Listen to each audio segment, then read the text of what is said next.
Hey guys, it's here bringing you another video, and welcome to another patch note breakdown, and this appears to be a pretty decent patch. So it's the first, proper patch since Season 12, or Season 2022, that obviously we got the launch patch, but not a lot happened in it.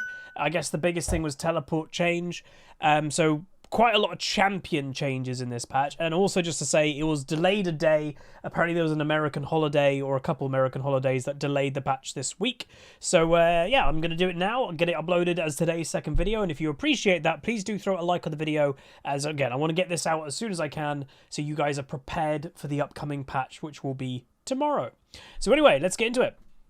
So this patch, we're introducing an electrifying new personality, the Rift. So the new champion, Zeri, is officially getting launched, which I'll say it feels really quick. I know obviously usually it's like they introduce it one patch, or they introduce the champion in a patch, and then it's literally 2 weeks later, the next actual patch is when the champion comes out. It just feels quick. But anyway, there's a champion refresh for Janna, dragon and rune adjustments too, or item dragon and rune adjustments too.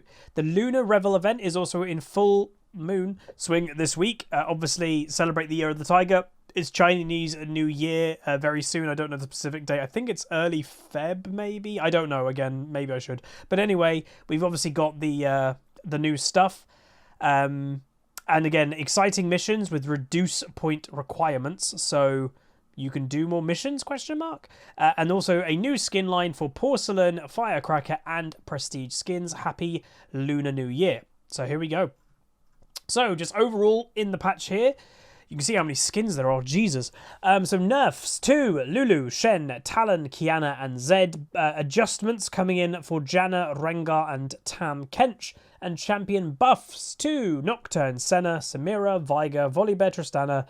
And yes, the Wind brothers are getting a buff, which I know a lot of people are confused about, but part of the reason why they might be getting a buff is because system changes. They are adjusting lethal tempo, which obviously the Wind brothers use. We're also getting adjustments to Chemtech, Rift, and the Soul of Hextech, Lichbane, and Rylai. And then we've got all the new stuff. So the new champion itself, Zeri, with her launch skin, which is Withered Rose. And then we had Firecracker Set, Diana, Teemo, Tristana, and Jin Zhao. And then we have Porcelain, Ezreal, Lissandra, Amumu, Kindred, Lux. And we've got two Prestige skins, which is Lux, the same skin, but Porcelain, but made better. Or not better, but like Prestige. And also Brave Phoenix Xayah also. Just to also mention the dates. So Withered Rose Zeri will be available on January the 20th. So that means the champion is coming out tomorrow, literally, of me recording this, or if you're watching this at midnight tonight, then it's coming out the day of the patch. Sometimes they wait a day or two to actually release a champion, but apparently not. All the new skins, though, all the new skins apart from Zeri, is January 26th. So they won't be here straight away, nearly a week, actually, after the patch. So there we go. So, first thing to say is, yes, Zeri is here. She's very strong. I predict she's probably going to release in a broken state. I will say I've not kept up if they've balanced her at all during PBE. Normally they don't. Riot kind of don't do that on PBE. So my impression of her, playing her only a few times, but I got fed both games extremely easily, and I just felt incredibly strong, overpowered. And again, I don't use the word overpowered, but yes, she is overpowered. And the unfortunate thing, even though I do think she's a cool champion, I unfortunately think the kit is fundamentally broken, not her numbers. And when a kit is fundamentally broken, that means she's either going to be overpowered and always used, or she's going to be never used because her numbers will have to get nerfed too much. That's the problem with making these insane kits that Riot seem to do all the time now. Next up, though, we're getting Janna. So I don't know too much about the champion, but they're just doing base stats and all ability. All abilities adjusted. Whoa. So base stats, movement speed's gone up. Base AD's gone up considerably. AD growth has gone up considerably. And her attack range, though, has gone down. So per auto attack is going to do more damage, but it's riskier because it's closer range. She's got a new passive called Tailwind, and that is Janna gains 8% move speed only while moving toward allied champions. Bonus move speed for allied champions moving towards Janna is unchanged. So she's quicker towards her teammates, and they're quicker moving towards her. Her Q has mana adjustments that it's cheaper in mid to late game. The range of it minimum has gone up, so that's a buff, and the maximum range is gone up by a tiny amount, and the time to destination's also gone down, so that is overall a buff to that ability straight up. Zephyr, which is obviously the W, which a lot of Janna's max in lane, because that's the aggression, that's a lot of the damage in lane phase, so the range of it has been centered, so that's it's good. Well, the reason why you change from edge to centered is to do with champion models. That it's probably a nerf for like massive targets. If she's hitting a massive target like a Cho'Gath, she doesn't have to be as close to it. But this now is a nerf that it's to a Cho'Gath who has a massive model. He has to the range is to the center of the model, and when Cho'Gath's massive, that range can go quite big, so there's that. But for most champions, it will be probably about the same. Slow duration is going up to 3 seconds. Cooldown of it is being megally nerfed. Megally? Well, you're going to use that word. So it's 12 seconds all ranks now, where it used to be starting at 8 down to 6. So it's been doubled, but obviously it's got more use case that you're gaining a second more slow. The base damage of it has gone up, and also the bonus movement speed that you're getting with it is gone up as well. The E, which obviously is her shield, a new thing called a friendly forecast. In innate, when Janna's ability slow or knock up at least one enemy champion, she receives plus 20% heal and shield power for 5 seconds. So that's quite big. She hits a tornado or she pushes her enemies away with her ulti, then she's actually going to be healing more with her ulti straight away, or she lands a Q, she presses E on her AD carry, it's a 20% bigger shield. So that's actually quite nice. That's actually trying to link her kit a bit more together, which is good. The shield itself, by the way, has gone down because of it. In starting rank 2, it's gone down with also less ability power, but that's kind of why, is because you're gaining 20% shielding, which is a much bigger buff than what this nerf is doing if you're using your abilities appropriately and correctly.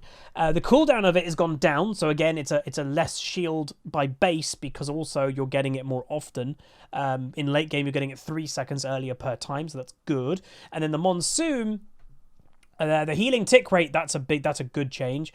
Basically, when Janna obviously props her ultimate, she's doing healing in the big area, and that used to tick every 0.5 seconds. Every half a second it would heal. So every, like, if you go heal, heal, heal. But, you know, if the more it ticks, it will tick for less healing per tick now, because it's going down to 0.25 seconds, but it's happening more often. So instead of it being like heal, heal, heal, it's now going to be like heal, heal, heal, a bit quicker. And that could make the difference of you're really low health, Janna's ulted, you're not in her ult yet, but you're about to run into it. Because it's ticking more often, when you run into Janna's area, you know, into her ulti, that means you're more likely to get healed straight away or quicker than before, and that could save your life. So overall, that's a good modern change for Janna.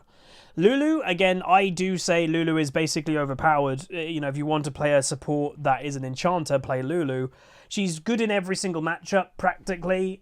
She's good in pretty much every scenario. She's fantastic against assassins because of her W. So what they are doing, which may be unsurprising, is they are just reducing a little bit of the strength of the W, the Whimsy. So obviously the Whimsy or the W is the exact same ability. Or W is Whimsy if you put it on an ally or yourself, or it's Polymorph if you hit an opponent with it. And like, presumably this is the same cooldown. I don't know why there isn't a Whimsy / Polymorph here. Maybe it's called something else, I don't know.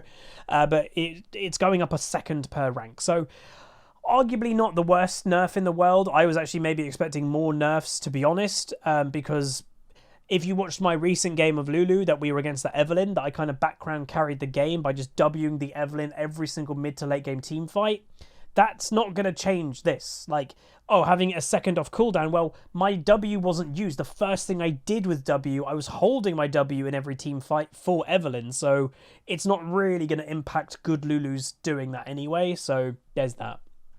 Nocturne is getting a health growth buff, so going up 10 health per level, which is always good. And the Q is getting more bonus AD ratio. It's 85% bonus AD ratio off his, well, honestly, his main spell apart from his ult. So it's a bit more scaling for Nocturne. He does somewhat fall off in mid to late game, I've always found. So this is definitely going to help with that. Kiana, Kiana's annoying, I will say. I don't know, we'll work out if it's a buff or a nerf, I can't remember, but Kiana is that assassin that may be a little bit too easy to play, and I know some people go, oh, you can't say that. Kiana can, like, one-shot things really easily, and I know that's League of Legends in a nutshell nowadays, but, like, ridiculously easy. Like, most assassins, or the assassin archetype of design, mostly or mainly is single target damage. You know, you're killing one person very fast, and that's about it. I have seen Kiana do it, and and it lasts such a big area. It's a big area of effect, massive AoE, and it's like, should an assassin have that large team fight capability? I don't know. It's just a bit crazy. Again, it's a modern day assassin, clearly.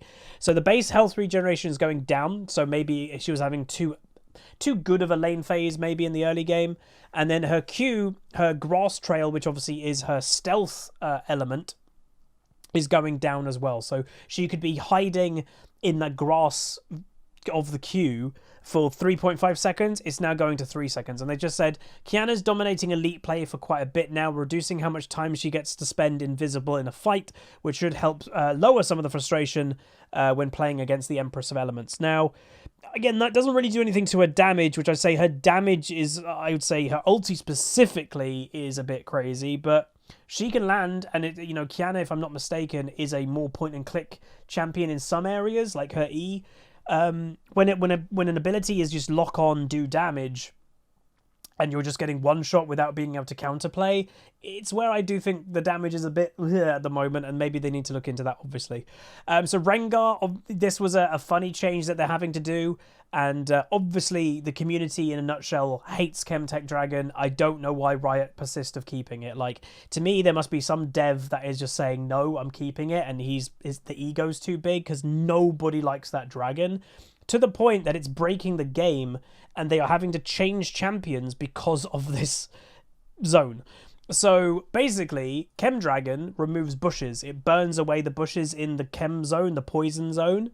And obviously, if you're playing Rengar, quite a big part of your kit is being in bushes and getting your leap. And obviously, that whole zone made Rengar kind of useless. So what they've actually had to do, believe it or not, is change Rengar to any time that he is camouflaged, he can then jump.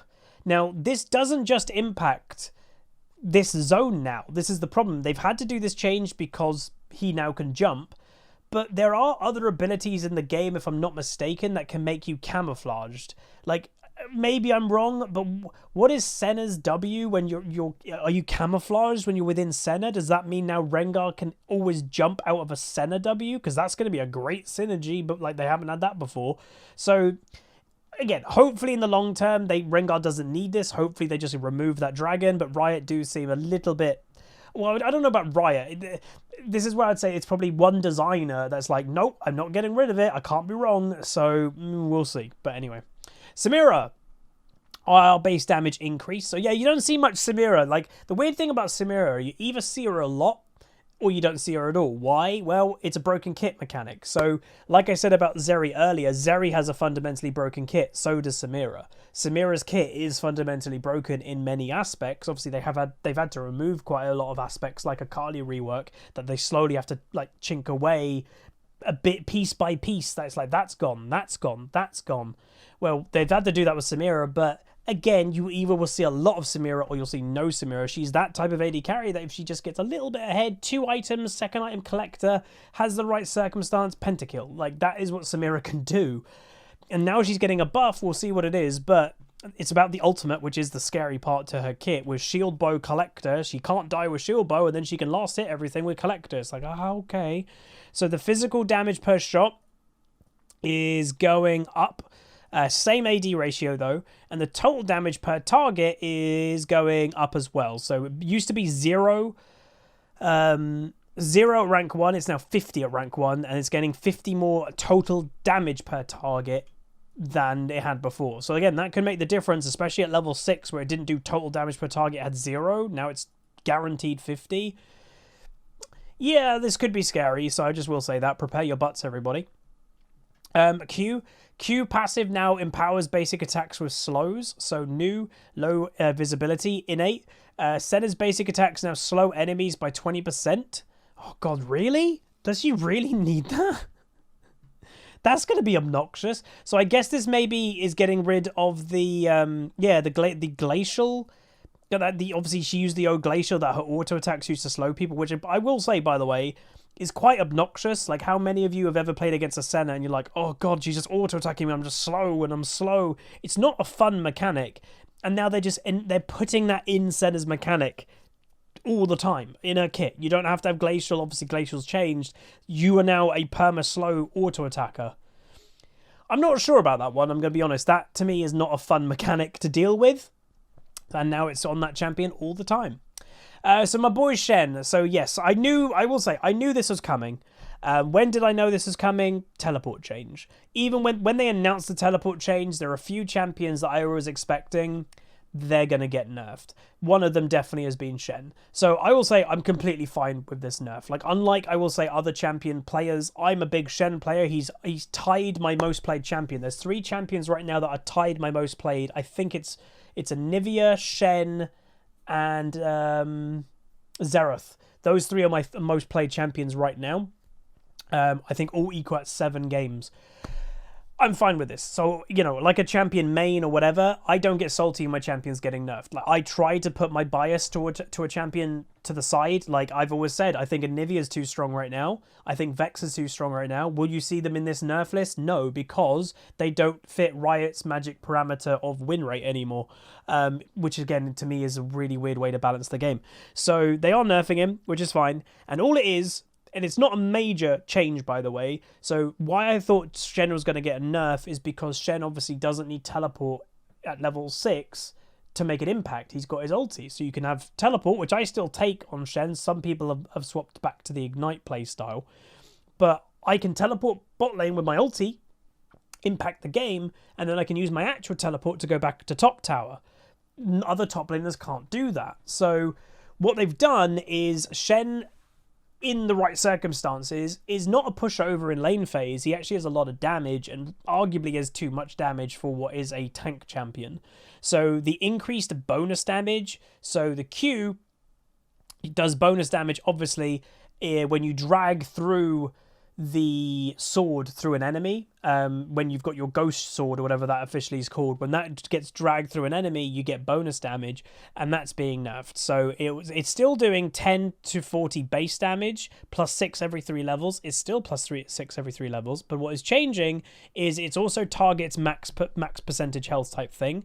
So it was 5% up to 7%. It's now 4% up to 6%, but it's still gaining plus 2% of every AP. And obviously that's where some people are buying some ability items on Shen, demonic, etc. I think that's really stupid. So I don't do that build. But is this going to make a major impact on Shen? No. Like, it's a little nerf. It's just pushing down the crazy strength that he has right now. I'm completely fine about it. Next up, Tam Kench. So all I've heard is they are pushing him out of top lane because he just feels obnoxious in top lane. He does too much damage and he won't die, and they're putting him back in support. How are they doing that? Well, they're doing it with an iron fist, from what I know. So the Q slow is going up, so that's good. But then here we go.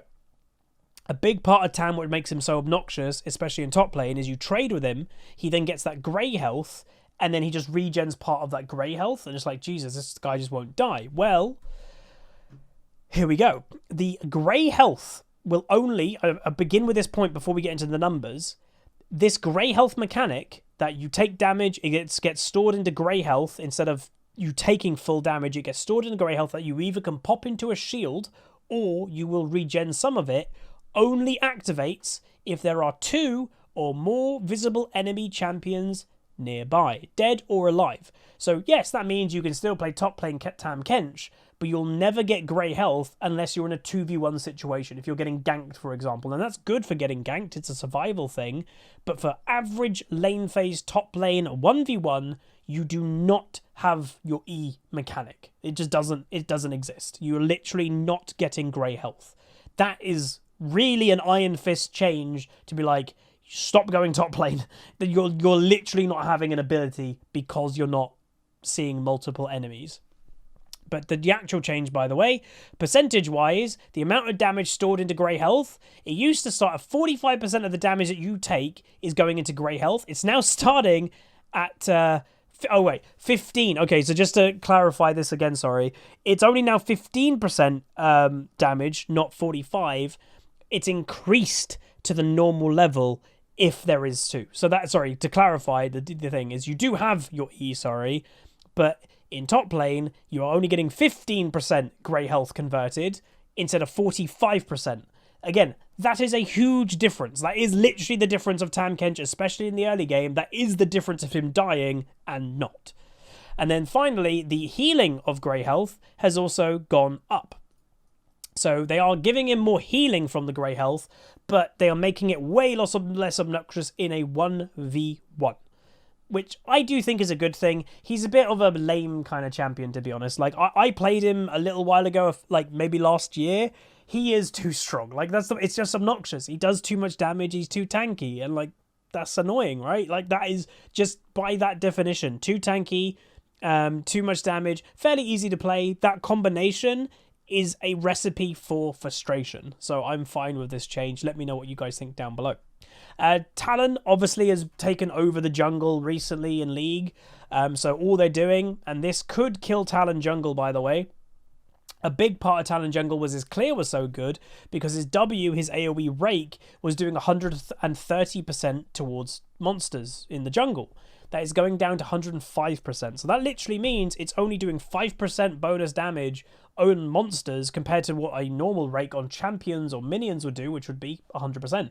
So that is going to hurt him a lot. I will say, we're still going to see a lot of Talon jungle players. Like, that's what happens is when the Riot implements a change like this, there's a lot of Talon jungle players now. Like, a lot of them. A lot of, if you look at the ranked ladder, you know, you don't want to say, you know, people are abusing a champion or anything to get a high rank, but if you look into the match history of a lot of the high ranked junglers, they're all Talon players. Like, a lot of them are playing Talon. A lot of people have climbed in recent months using Talon. So, again, if someone who, let's just give a great example, if someone was Platinum, they discover how strong Talon jungle was, use that champion to get up to Diamond. What happens now that this has been nerfed like crazy? That's where a lot of people do struggle if they use one thing to climb that's just like the flavor of the month and then it gets nerfed. They're then in a rating that they got to by playing just something really strong. Now, some people say, oh, they'll just swap to something else that is really strong, which partially might happen, but maybe their playstyle suits Talon and now he's weak. So there could always be problems there for some people. Tristana, one of my AD carries that's technically in my pool. Obviously, I've not played an AD carry game on the Huzzy count yet because it's not one of my main roles, but I do have a champion pool that spans all 5 roles, just in case autofill. But her base health is going up by 61 at level 1, which is, 41 at level 1, which is considerable. And she's getting a little bit more health regen per level. So it's just a bit more survivability in lane, which is never a bad thing. Her damage is good, I will say that, so that's good. Veigar. So the Tiny Master of Evil has been less threatening as of late. We're upping the rate of his Q stacks. His passive stacks. So he can stand above his competition in mid lane. So arguably, it just takes him a bit too long to get online in modern day League with, you know, when you get one item complete, you're feeling like a late game champion. Not really Veigar. He's not there yet. Veigar, when he gets 2, maybe 3 items with his passive stacks, then can start doing well. And in modern day League, you know, 3 items are complete, the game's over. So it's just kind of helping him a little bit there. And it looks to be a pretty good change. So Q cooldown is going down by a second. That's really good. So you're going to be able to use it more in lane. And large monsters or minions are granting 3 stacks per kill. So you could arguably get, well, a 33% buff for that ability. That's a lot more ability power in the long run, so that's really good. Volibear is getting more attack damage growth per level, and his E is going down 2 seconds. So 2 buffs there, pretty standard, but that's not bad at all. First, or actually we'll do the Wind Brothers together. Let's get them on the screen at the same time. So we'll see later, obviously, there is a change to lethal tempo, but yeah. Like Samira, the Wind Brothers were hit by Immortal Shield Bow. We're compensating this by returning some of that power. Now, I'll say, I don't actually mind Yasuo as much. I do feel that you do or can get outplayed by a Yasuo. Yes, Wind Wall is an annoying skill to a lot of people, but you can actually clearly see the difference between a good and a bad Yasuo. That is very clear. My bigger issue is Yone, and I think most people may be in agreement that Yone, I will say, and people go, oh, Hoz is sorry about that. I feel like I've never been outplayed by a Yone. Like, it's the champion that is so obnoxiously strong that if you just break down his kit piece by piece, he has so many things. He has a combination of 2 champions' ultimates as his E. He has Echo, partially ulti, and Zed ulti mixed in his E. Not even his ult, his E. Like, that's mad. And then he has crazy CC for a full damage champion too. So, I don't know. I'm not a fan of this champion. I think that's pretty clear. I do not think they need to get buffed. And again, I've mentioned it a few times, and some people, I think, are finally kind of getting why I don't like overall win rate. They're getting buffs because their overall win rate isn't great. So some people were like, oh, has he got a 47% win rate? You know, leave him alone or whatever. He's weak. Not every champion deserves a 50% win rate because of how strong the champion actually is fundamentally. You cannot treat a Yone the same as an Annie or an Amumu or a Tryndamere even. There's very big differences of play. If you put Yone, who fundamentally with his kit is busted, in Diamond or above, it's a very different experience than a Yone in Silver. That's the problem. A Yone in Silver, you know, sure, it might not be a problem, but someone actually who knows how to play this champion and has a broken kit, it's really obnoxious to play against. That's the problem. And that's what I think people don't get. I think there are some champions in the league that if Riot did admit, okay, these champions have very strong kits, they should not be aiming them to have a 50% win rate. A 50% win rate on a Yone means he is overpowered right now. Like, that's the point. But anyway, next up, Zed. So again, pretty popular champion at the moment. Arguably a little bit too reliable, and that's a word that I have used here or there. It's actually one of the questions that I asked Riot in my meeting a few months ago was like, do you think one-shots are too reliable? And I think that's a great way to kind of deem how much damage and one-shots are in the game. Like, one-shots shouldn't be reliable. They now are. And I think that's part and parcel why Zed's getting a nerf, is because he's become too reliable. And that's the point. An assassin playstyle, Zed, Katarina, Akali, Echo, Kiana, assassins by nature should not be reliable. It's a feast or famine, it's a high risk, high reward playstyle, but there's no risk to it anymore. That's the point. They've taken the risk away because how reliable it is to one-shot people because of how high the damage is. So they are nerfing Zed. So obviously that will lower his reliability, and that's obviously what I'm kind of asking for here. So Zed has been creeping up from the shadows in terms of both power and ban rate. We're tapping him back down in a way that will require him to make use of his base kit to secure kills. That's another great point. In the terms of reliability, I think I even said it to Riot potentially. I was like, you know, most champions to one-shot, you don't even need to use your full kit anymore. Like, the average assassin can probably use 2 out of their 4 abilities and still one-shot you. So with this ulti nerf for Zed, it used to do 100% AD as his damage, is now 65%. And then the extra, you know, when you ult somebody, you have a few seconds before the pop that you're dealing bonus damage on the marked target. That is staying the same, but the actual damage ratio of the ulti is going down 35%. Is it 35? Yeah, it's 35%.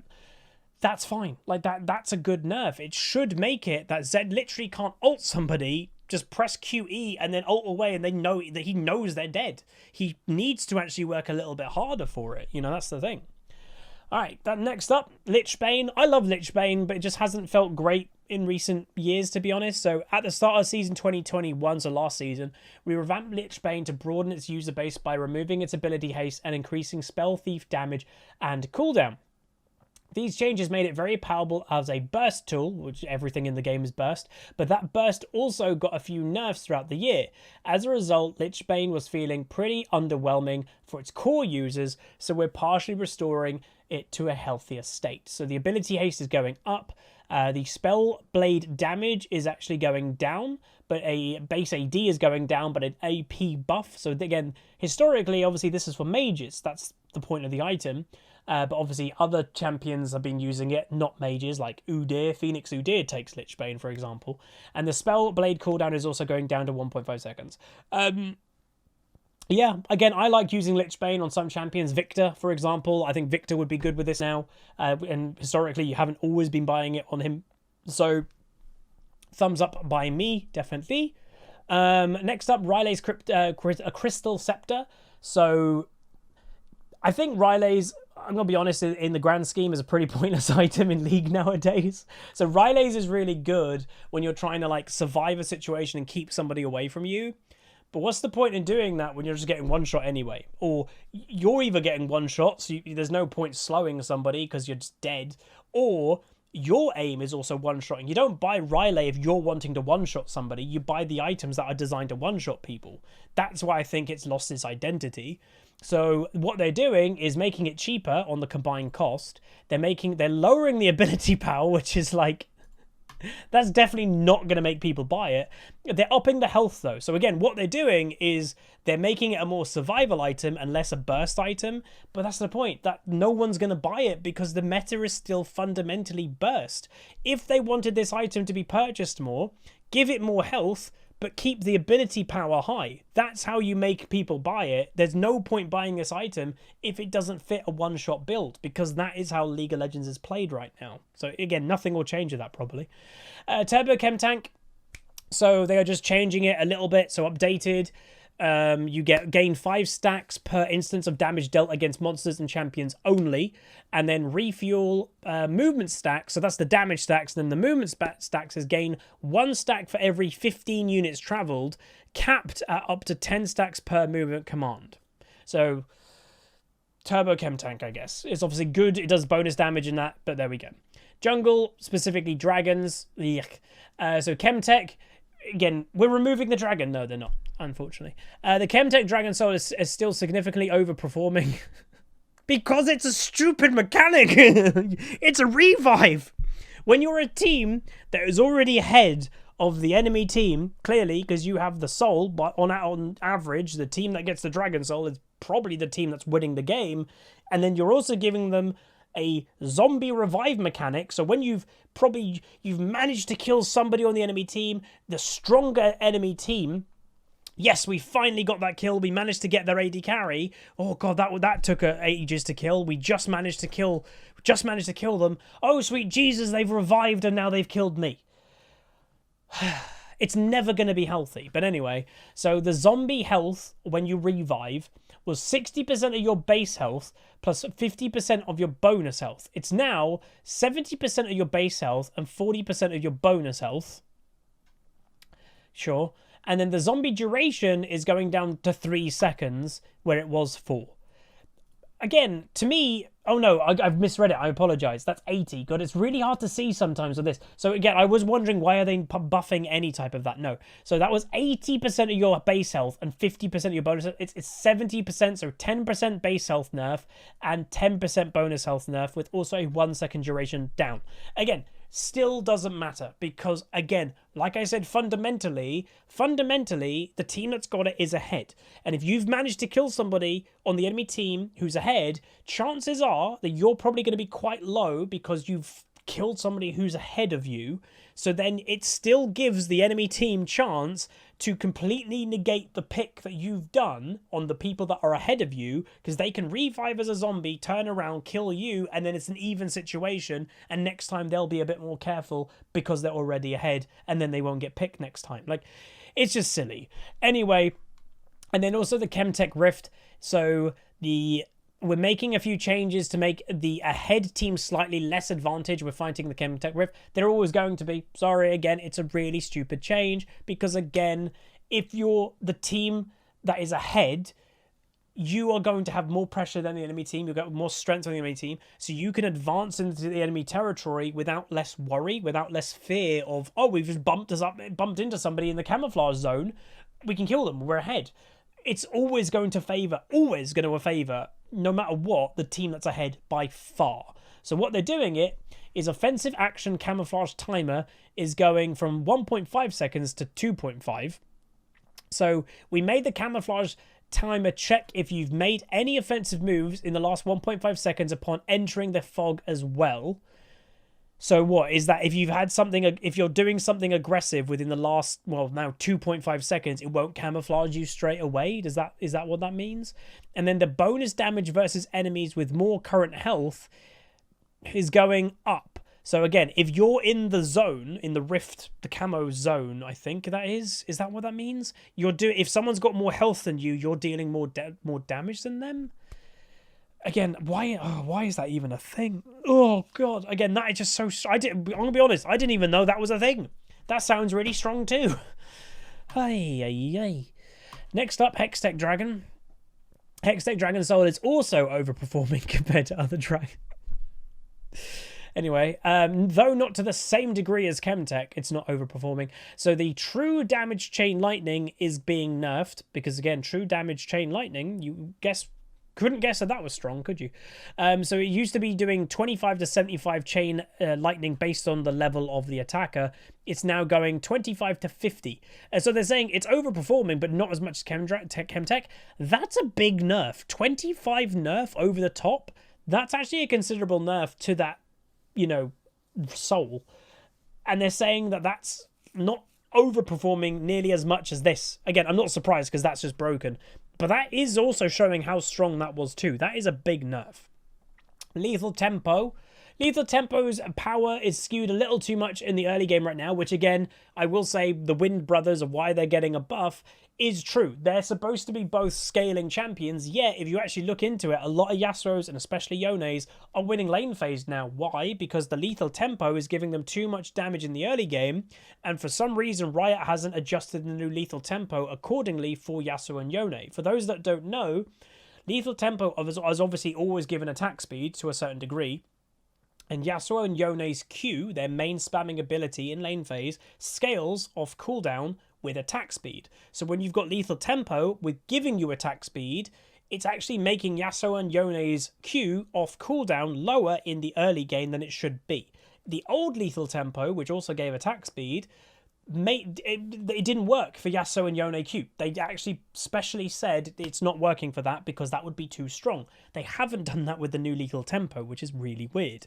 So what they're doing is the attack speed per stack used to give 13 attack speed per stack up to 6, and then 7 for ranged. They are now changing it to 10% per stack, up to 15 depending your level, and 5 to 9. So for specifically Yasuo and Yone, instead of getting 13 attack speed at like level 1 per stack, they're now giving 10.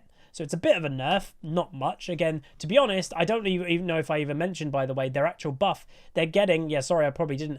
It's a damage buff for their Q.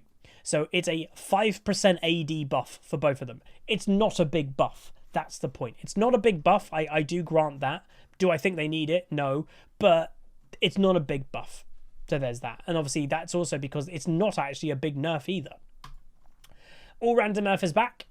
So we got new VFX for Sona, Vayne, bug fixes, and a lot of upcoming skins. And I'm sure there'll probably be a League Partner giveaway right now. And while I say that, everybody, if you've made it to the end of the video, which this has been a long one, I want to reward you a little bit. I, right now, have been given League Partner codes to Elderwood Rek'Sai, I think it is. So if you guys want to enter to win Elderwood Rek'Sai, all you've got to do as a thank you for obviously getting to the end of the video is subscribe, like the video, and comment down below what do you think about the patch. That's all I want to know. What do you think about the patch? Feel free to leave your summon name and your server, because that's how I'll get in contact with you, and I'll give you a week. So of the upload video of this video, you have a week to enter in the comment section. And after that point, if you're watching this video in 2 weeks, 3 weeks, or a year's time, the giveaway will no longer be on. But there we go. Thank you so much for watching the patch notes, everyone. Quite a big patch, to be honest, but I do think that's good. Yeah, I do think big changes are healthy for the game every now and then. But, and you know, what do you think of the state of the game right now? I think it's okay, but again, the game's okay, but with high damage. But anyway, that's going to be it. If you guys enjoy, throw a like on it, throw a comment, throw a subscribe. See you guys next time. Goodbye. Calm down!